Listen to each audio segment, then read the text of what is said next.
Alan Curr, welcome to the Tokyo Living Podcast. Thanks, Sam. Great to be here. Thanks for the invite. We're looking forward to hearing all about cricket in Japan. But perhaps if you could start by just giving the viewers and the listeners a bit of a history of yourself and how you found yourself in Japan. Yeah, well, it's a slightly roundabout story as to how I got here. I'm a Cornishman, so down from the southwest beaches in the UK, and I spent the best part of 10 years working in the travel industry. Before I came to Japan, I was working for a company called Flight Centre for 7 years. Oh, yeah. So most of your Aussie listeners will probably know those guys. And Absolutely. after that, I spent 3 years working in adventure travel, worked for a company called Wild Frontiers. So that was more logistics rather than sort of traditional travel agency, if you like. And so, yeah, there's some quite big expeditions in that company. I went on a 5-week trip trekking through the mountains of Afghanistan. Wow. And I led a trip up to K2 base camp as well. Okay. And that all came off the back of organizing a cricket match up on Mount Everest in 2009. A what, sorry? Yeah. Wow. We went up to Everest base camp, and we took 50 of us went up there, and we took a roll-up cricket pitch and hiked up to a place called Gorak Shep, which is 5,165 meters above sea level. And we rolled that out. We removed some boulders and played the game of T20 cricket. So that was a world record at the time for the highest ever game of cricket. And yeah, it was that sort of shifted me away from being a travel agent and wanting to get into more adventure travel type stuff, which I did for 3 years. That was really good fun. Went to some crazy places. Like I said, went to Afghanistan, went to Pakistan, went to Iraqi Kurdistan. And then I kind of got to my early 30s, and I sort of said to myself when I was in my early 20s after uni that I wanted to work in either sport or travel. And I'd ended up in travel. And I thought, well, this is my last chance, really. If I'm going to change careers, I'm into my early 30s, I should probably do it now and have a crack at getting into sport. And long story short, I ended up in cricket in Japan, which probably wasn't where I expected to be, but I'd come over here on holiday in 2012, so the year after the earthquake and the tsunami. And I had a friend who's been here. He's still here. He's been here since 2001, since we graduated, 2002, actually. And yeah, so I came out to visit him. So I had a bit of an idea about Japan. And then, yeah, moved out here January 2014. And here I am 8 years later, Japanese wife, half Japanese child, and don't seem to be going anywhere too soon, I think. Very nice. Well, I mean, a few episodes ago, we had Chris Kalichi talking about his experience playing a hockey game in North Korea. And I thought that was a pretty amazing sporting story. But cricket match on Everest, that's incredible. Yeah. Yeah, it was. There weren't a lot of quick singles being taken. No. I think one brave batting player did decide to run a 3, and I was umpiring the game. The guy at the end of that, he was breathing hard. He was like, I'm not doing that again. Wow. And so when you sort of got offered this job, I mean, cricket in Japan, what were your thoughts initially? Because, it's obviously not known as a cricket powerhouse. How did that sort of come about? Yeah, so I didn't know a great deal about cricket in Japan per se, but as a cricket fan, I'd been interested in cricket outside of the main countries, Australia, New Zealand, England, South Africa, West Indies, etc., India, Pakistan.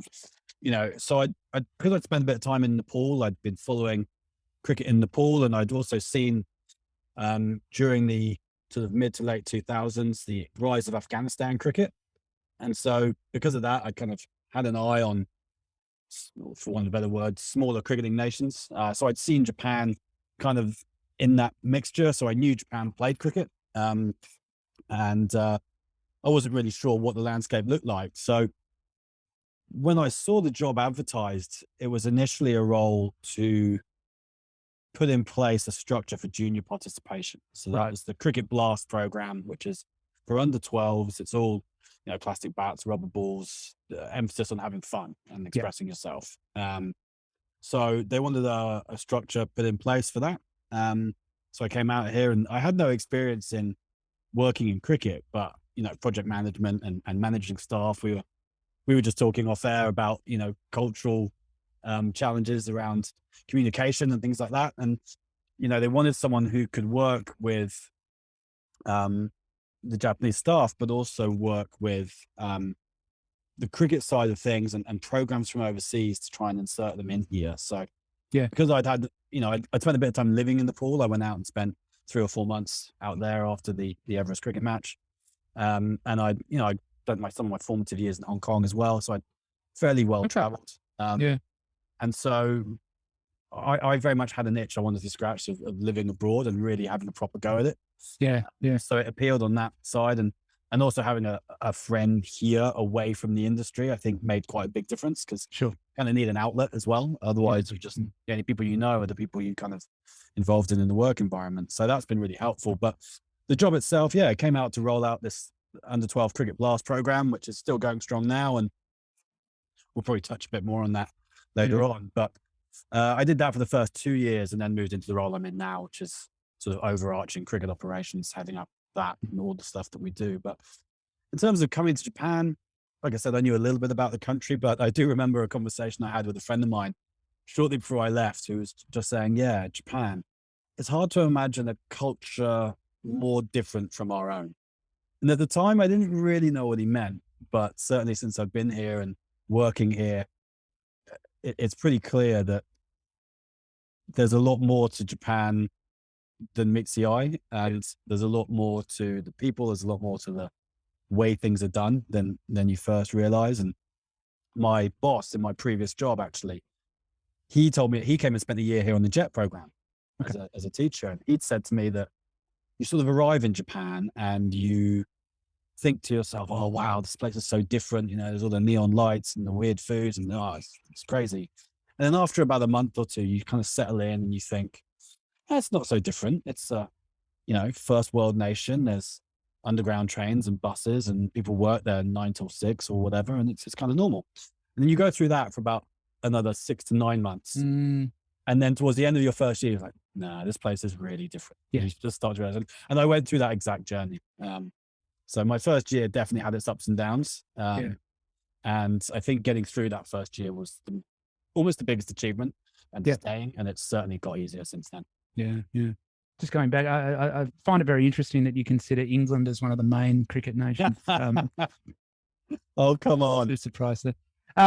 That's an amazing story. So when you arrived here, what sort of state was cricket in? How, what was its popularity? What were sort of the numbers of people involved in the organization? And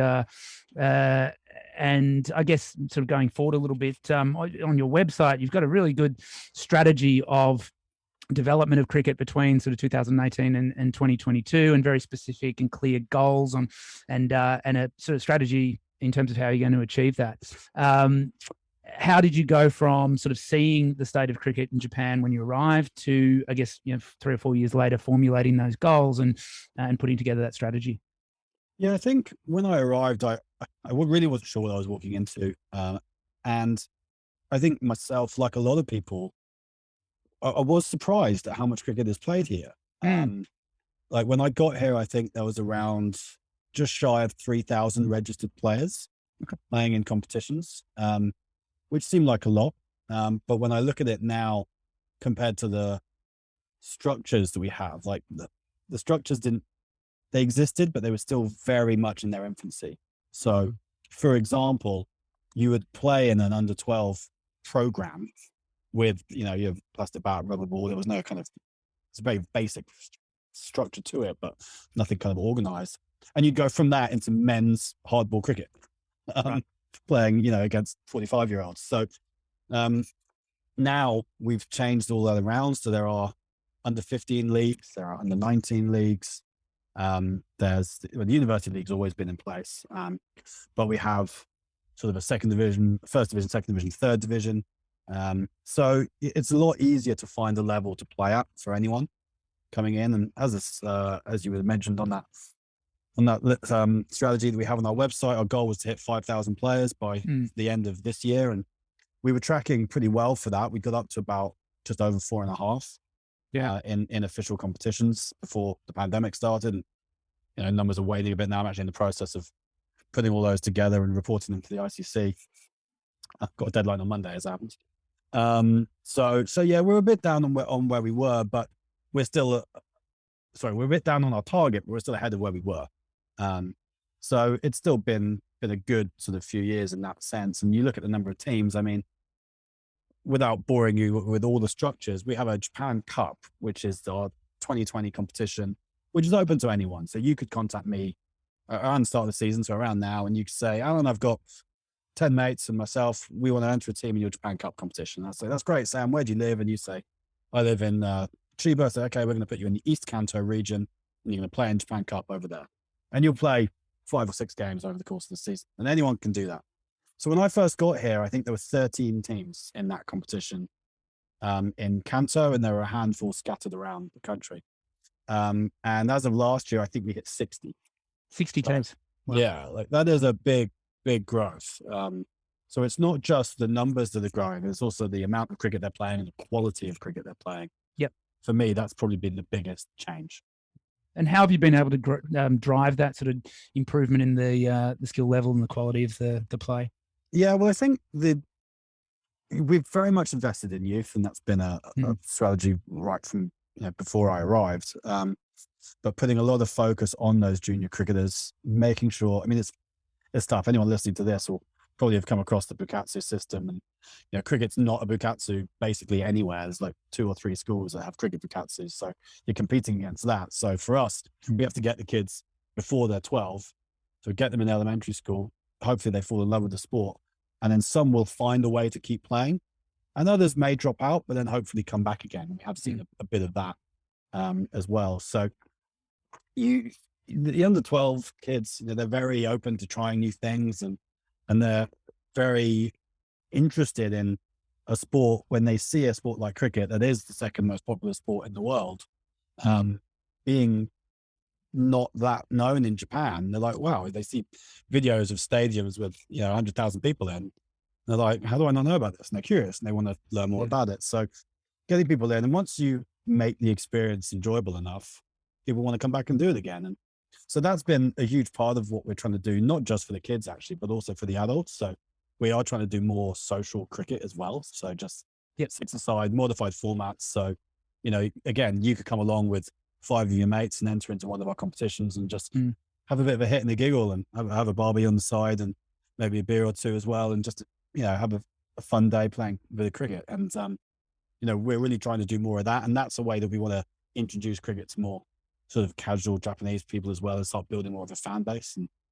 And that's been pretty effective. But like anything, you've got to build from the ground up. So the roots and structures are now in place. I hope that they would support the growth of participation, because a lot of countries take a different approach. They go from the top down. Right. Yeah. They try to put everything into high performance with an idea of getting a high performing national team, and hope that inspires lots of people. But it doesn't really work that way, by experience. And even you can look at a number of examples all over the world. You look at, Japan's had success with tennis, for example. Naomi Osaka has been hugely successful. Kei Nishikori has been hugely successful. But as far as I'm aware, there's not a mass tennis boom of young Japanese tennis players. So it doesn't always work that way. So you have to have sort of proper structures down at youth level. Yeah. And I mean, just my own experience in the world of karate, the countries that have done well in full contact karate are those that have had good youth programs and built that up, rather than have sort of superstars to influence and motivate young kids. So I definitely can see that system working that way. I guess you talked before about Japan being very different to anywhere else in the world. And obviously there's a different culture here and different sort of personalities. How do you feel that sort of influences people's uptake of cricket? Because it is a game that requires, a certain amount of patience, and it's, very analytical. And from that perspective, it sort of fits well with the Japanese psyche and personality. Have you sort of found that? That was very much what I was expecting before I came. I was thinking, Japanese like working towards a goal and spending a long time focusing on something to get it perfect. And that's kind of what Test cricket is, right? You It is, spend yeah. 5 days working towards nailing something. And when I got here, actually, a lot of the cricket that was being played here was still being played in white clothing with a red ball. Yeah. Now we don't really do any of that anymore. Because I mean, I am a traditional cricket fan. I do prefer Test cricket, but that's not what's going to sell to anyone, because all anyone knew of cricket in Japan was that it was long and boring, basically. Yeah. So a lot of it has been an image thing and trying to change that image and getting people to realize that a game of T20 cricket is basically the same length as a game of baseball. Yep. And that a lot more happens in it. Yeah. Yeah. No, for sure. You know, I've been to plenty of games of baseball where really nothing happens. Whereas you go to any game of T20 cricket and you're going to see a number of home runs, sixes being hit. And you're going to get a bit more bang for your buck, if you like. So I think the image thing is part of it. Yep. And so, yeah, I think just trying to educate, we've kind of done a whole sort of brand social media strategy and looked at these 4 key pillars of educating, inspiring, informing, and celebrating. So everything we do kind of fits into one of those. And, you know, the informing and the educating for the Japanese audience are really important, but then celebrating success is obviously really important as well. So trying to make sure that our message is getting out there in a clear and concise way has been vital. And ultimately for us, you know, we are catering to 2 markets because there are a lot of cricket fans, cricket players in Japan who come from a cricket playing background. In Japan has had, you know, a huge increase in numbers from the Indian subcontinent. Coming to live here in the last sort of, I guess, 10, 15 years now. Yeah, for sure. And that's great for cricket. But at the same time, we want to make sure that's properly integrated and the team playing together, or at least working together and helping to improve the sport, because cricket can sometimes be a bit insular and everyone just kind of sticks to themselves in their own communities. And we want everyone to use cricket as a vehicle that helps people integrate. Yeah. Bit of a sidetrack question. Have you had any kids that have been, I guess, talented in other sports, and I'm thinking in particular baseball, that have switched over to cricket and been able to utilize those skills? I mean, just thinking even sort of a pitcher transitioning to being a very effective outfielder. Have you had any of those sort of cases? Lots. We've had a couple of high profile ones in the last 5-6 years. I mean, a lot of the kids that come in have a background in that. And certainly I'd like to think if you watch the Japan national team in the field, you would see it. You would see good throws coming in. You'd see things like that. From a baseball background, ground fielding is generally pretty good. Yeah. But we had in 2016, late 2016. So I think he came in 2017 properly. A guy called Shogo Kimura. And Shogo had played 9 years for Hiroshima Carp. Okay. And he'd also played for Seibu Lions and somebody else. Played for 3 teams. He'd done like 14 to 15 years in the Japan, you know, pro baseball league. He wasn't a superstar, but he was a player that if you follow Japanese baseball, you'd probably know him. Yeah. Okay. And he had done his knee, got his first major injury at 35, 36. And so didn't get picked up in the draft that year. And we were in discussions with the NPB, the National Pro Baseballers Association, about looking for players who might be not getting picked up or might have had an injury. And Shogo wasn't really what we were looking for. We were kind of expecting to get maybe a 20, 21-year-old. But actually getting Shogo was great for sort of a PR purpose because everyone knew who he was. Yeah, for sure. And he came to cricket, and look, it's very, very hard to pick up cricket at the age of 36 when you've got a baseball background. So he was always up against it, but he's still playing. And he went out to Australia several times, and he was really committed. And he got to a point where he's generally considered one of the top batters in Japan, certainly in our domestic league. Whether he's good enough for the national squad is still, he's been in and out a little bit because he's over 40 now. Right. Yeah. So it's more his age is counting against him. I think that was always going to be the problem. You know, as a cricketer, he's 5 years old. So he's playing catch up big time, but he's played some pretty good knocks, and he definitely helped promote the game quite a lot to a different audience. Mm. And it's interesting the differences you've noticed. I mean, look, his catching was probably not as good as you'd expect because he's used to wearing a glove. Yeah. His ground fielding, in baseball, they don't really attack the ball. They just wait for the ball to come to them. Yeah. So that we had to kind of teach him that. But once he's got the ball in his hand, he's definitely a weapon. Dangerous, yeah. And as a batsman, look, it took a lot of time to get that technique right, but he is very capable. Once, if it's in his arc, he's gonna get it away. And when it's his day, he's very effective. But he's definitely had an impact, and he brought a professionalism to the squad that we had, definitely, in terms of a mindset of how to train and how to look after himself. And he's in great shape for a guy in his early 40s. And following on from that, we picked up another guy called Musashi Yamamoto. And Musashi is, again, he was on the books at the Bay Stars. His father was, I'm going to get his name wrong, but I think it's Kinjiro Yamamoto, who owned the Bay Stars. Okay. Passed away some time ago, but he was pretty famous back in the day. And Musashi came into cricket after being released without ever playing for the first team, but was on the books for a few years. And he's played 3 years of cricket.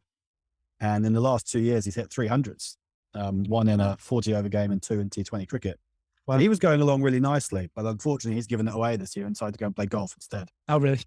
Which is a bit of a disappointment because he was coming along quite nicely. But we've seen it at that level, and we see people having a go at it, and we really want to encourage it. Where we think it could actually be more successful is in the women's game, because we have had girls come in, and I've said this all along. There are a lot of really talented Japanese sportswomen out there who, if they put their mind to cricket, could be very successful, because realistically, whilst there are, 50, 60 cricket playing nations in the world at the moment, I think, who have ICC rankings in T20 cricket, there's only 6 or 7 of them that are even remotely professional.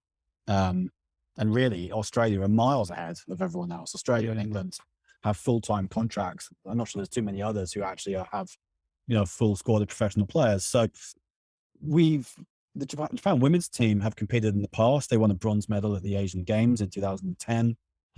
They've beaten Zimbabwe. I think they might beat Bangladesh once. So, they've had some success. Now, it's difficult. They had a group around that time that stayed together, trained together, worked really hard, and it all came through together. And then when they kind of got to an age where they were ready to stop playing, there wasn't much left behind. So that was around the time that I arrived. So we've kind of been in a rebuild ever since. Yeah. But we see girls come to cricket for the first time, and you can just tell when they've come from another sport. They've got a background in softball or baseball, and they're sporty, they're athletes. There's some really sporty females in Japan. And I think anyone with a ball striking background could do really well in cricket, whether it's from playing tennis before or whatever it might be. We see javelin throwers are quite good. Yeah. Okay. They often come into cricket and they have that sort of overarm. Their bowling action it doesn't take too long to tweak. So yeah, I do think with the women's game is where we could have big strides, but it's just finding the girls who are passionate about sport first, and then are interested to learn something new, and trying to get in front of those people, because I think there's big gains to be made there, and success and opportunities, because the women's game, like I said, there's more and more opportunities coming. And we just had a girl, one of our women's national team players, she's nearly 40, in fact, she might even be 40. She just signed a professional contract for a tournament in Dubai later this year.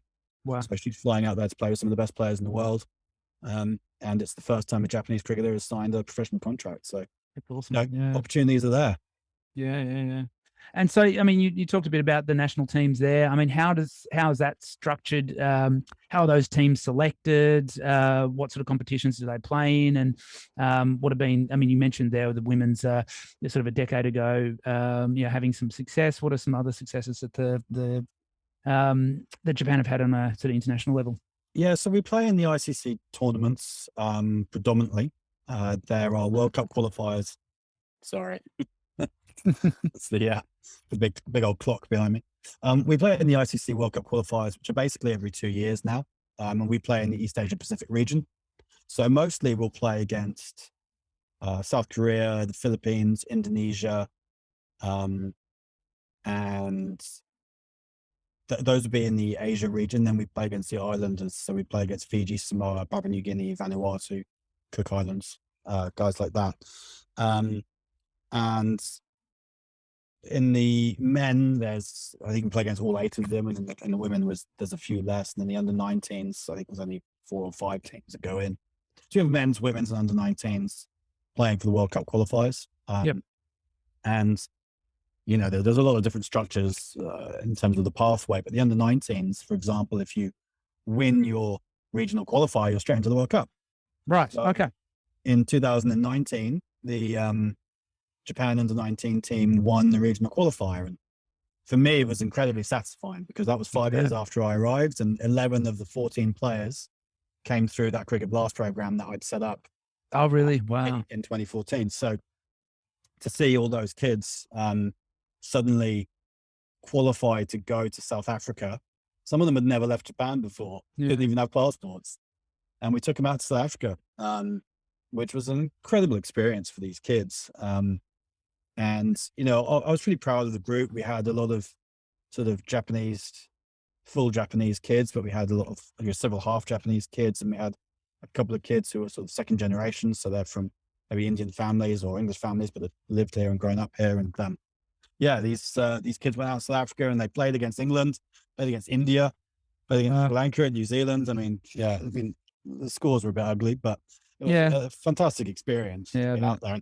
And that was a team, we'd actually put that plan together with a view to attacking the World Cup qualifier that was supposed to be next year. So I think 12 of the 15 players we took were eligible for the next cycle. So they were a very young group. And then COVID hit, and the next cycle never happened, and we lost our place. It went to someone else. So, okay. It was a real shame that we didn't get to go back and see how the boys had improved over the 2 years. But again, amazing experience, that one. And for the men, they've been on a bit of an upward curve over the last few years. We we finished 3rd in the last sub-regional qualifier, but we beat all the teams there. Okay. First time in quite a long time. We played each other twice. We beat everyone in the first round. So we're top of the table, looking great. And then we fell over in the next 3 games and lost. That was frustrating, but young team still developing. Around that time, we also formed a tournament called the East Asia Cup with sort of our nearer neighbors, because you've got Hong Kong, Korea and China, who all have their own cricket teams, and they're our nearest neighbors, and we don't play them. We play Korea, but we don't play Hong Kong or China. So the 4 member nations got together and set up a tournament called the East Asia Cup for the men and the women. And the men won the last one of those in 2018. Haven't been able to get one off the ground since then. But those sort of small tournament wins, and there's been other tournament wins back before my time, but in the 8 years I've been here, those were the ones that really stand out. You've sort of, I think, answered my next question already, but what have been your sort of biggest successes? I mean, obviously having those kids come up through the development program and then playing a World Cup, I mean, that's a phenomenal achievement. Have there been any other successes that have really stood out for you? Yeah, I think for me, winning is never really a goal. I see winning as an outcome. You have to have a process in place. And if you do everything right and you win, that's great. But if you do your process and you do everything right and you still lose, then you can't really beat yourself up too much. You've done all you can, and sometimes another team's better on the day. So I think I take more pleasure from the stuff that's happened away from the field, if that makes sense. When I'm sat here at the Sano International Cricket Ground, which it wasn't something I thought I'd ever say when I got here, that we actually have an international cricket ground. I can see 2 beautiful ovals out in front of me. I'm sat in what's basically a cricket pavilion with a decking out front, sun shining. If I wanted to, I could go to the fridge and get a beer, and if there was a game on, I'd watch that, and I'd have a meat pie. So being able to sit in this, I've got a mountain off to my left. This place is an abandoned high school, and we've turned it into the home of cricket in Japan. We're 80 kilometers from Tokyo, so it's a great day out for anyone when there's tournaments on, for a little taste of home for the Aussies or Kiwis or Brits who are out there, or even if it's just a slightly different experience. If you've never been to a game of cricket, It's a proper cricket ground now, and we've got stands where you can sit in and enjoy the place, and there's always food trucks as well as this tea room that I'm sat in now. Yeah. So seeing that from where it was when I got here, when there was one oval, there was no shade, there was nowhere to sit, no AC. A lot of the games were played down at sort of basic riverside grounds where there's not even any toilets. I mean, Okay. things have come a long way Yeah. from then. And like I said, even the number of teams, the competition structures, the standards of officiating, umpiring, things like that. We're live streaming a lot more games, just the profile and the professionalism of the competitions. Mm. Those are what I take a lot of satisfaction from, because that's what will last. You Yeah. know, success and winning a game or Yeah. winning a tournament, it's great for a few days, but then it goes.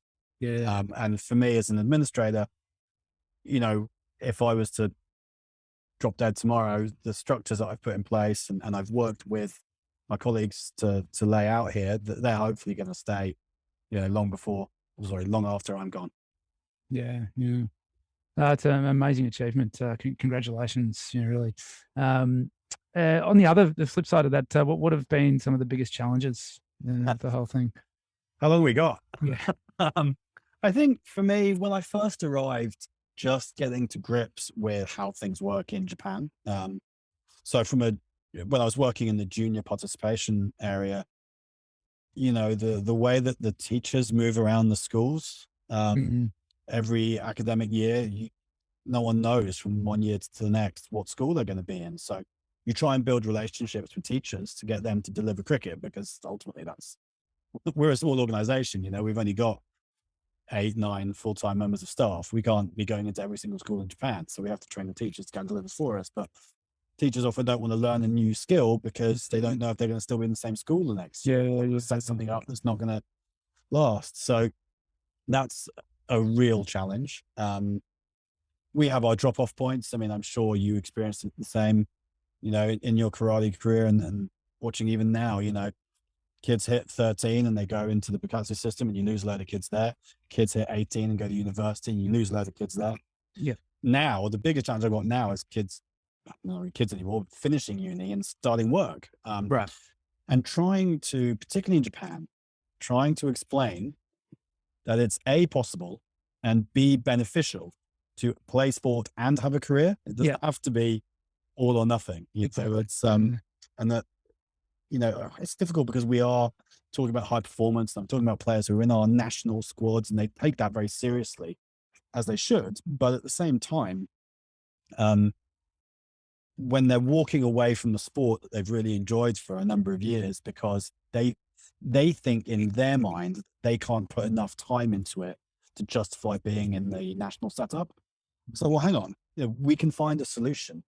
And my experience here, and I speak to my wife about this, as I mentioned, she's Japanese. It is quite a Japanese thing that people will just make up their minds. And once they've made a decision, it's made, rather than discussing it, rather than coming and saying, look, this is the challenge I've got. Can we find a solution? Because we can be flexible. Of course, there's always a solution to anything. Mm. But often people don't want to discuss it. They don't want to show themselves as being vulnerable. They'd rather just be like, no, I'm just not going to do this anymore. I've got to go and focus on this part of my life now. And as a result, we're left with not just a lack of players, but you lose all your administrators because people just walk away from the sport completely. Yeah. And you look around England or Australia, you've got all this generation of sort of older guys who played when they were young, and now they're 50, 60, 70 years old. And those are the guys doing scoring or umpiring or just working in the bar or whatever it might be. We don't have that generation of players really, certainly not Japanese. So we really want cricket to be a sport for life. And we believe that it can be. But trying to build that has definitely been hard. Yeah.